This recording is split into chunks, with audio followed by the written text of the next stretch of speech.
So if you wake up in the morning and you get out of bed on the same exact side as you did the day before, you shut the alarm clock off with the same finger, you slip into your favorite slippers, you shuffle into the bathroom and you use the toilet like you always do, then you walk over to the mirror and you look at yourself to remember who you are, then you get into the shower and you wash yourself in the same routine way, then you groom yourself to look like everybody expects you to look, then you go downstairs and you drink coffee out of your favorite mug. Then you drive to work the same way as you did the day before. You see the same people that push the same emotional buttons. You do the exact thing that you know how to do and you memorize and can do so well that you're an expert at. Then you hurry up and rush home so you can hurry up and check your emails, so you could hurry up and go to bed, so you can hurry up and do it all over again. Now, here's my question. Did your brain change at all that day?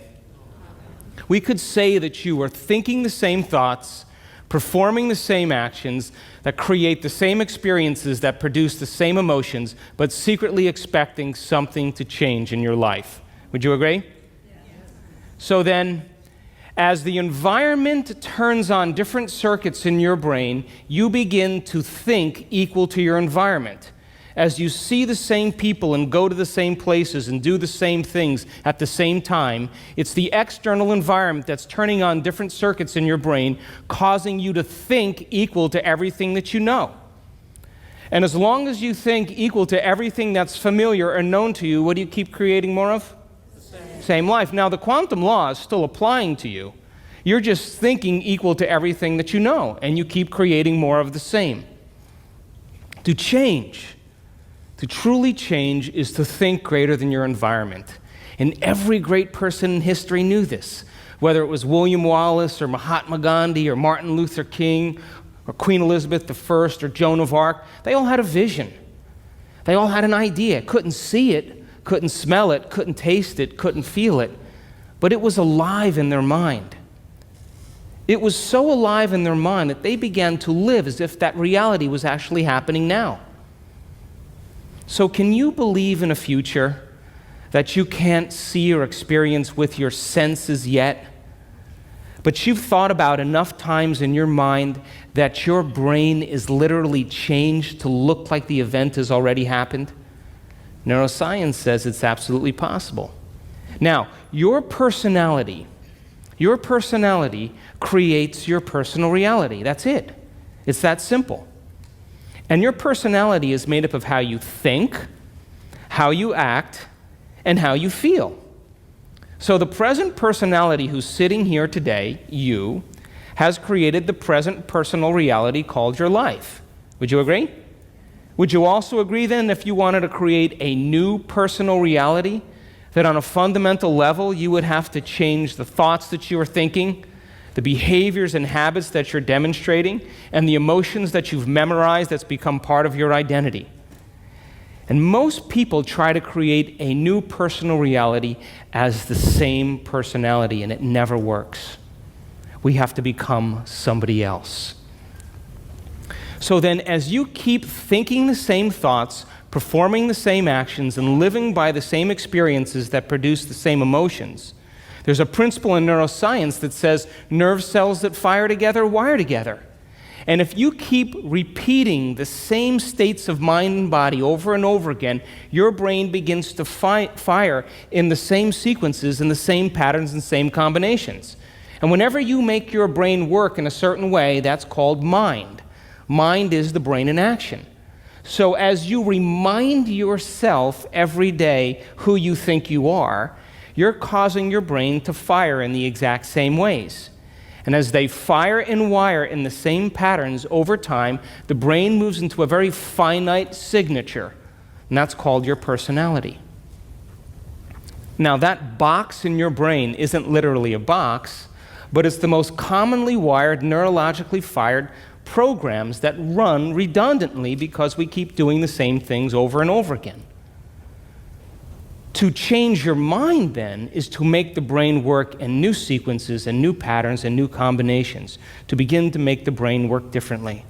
And the one ingredient that allows us to do that is knowledge or information. Because every time you learn something new, you make a new connection in your brain. That's what learning is. Learning is forging new connections. Remembering is maintaining or sustaining those connections. So now, every time you have a thought, you make a chemical. And if you have a great thought, or an unlimited thought, or a joyful thought, you turn on a set of circuits in your brain that fires in a very specific sequence, pattern, and combination that produces a level of mind that turns on another part of the brain that makes a chemical for you to begin to feel exactly the way you were just thinking, great or unlimited or joyful.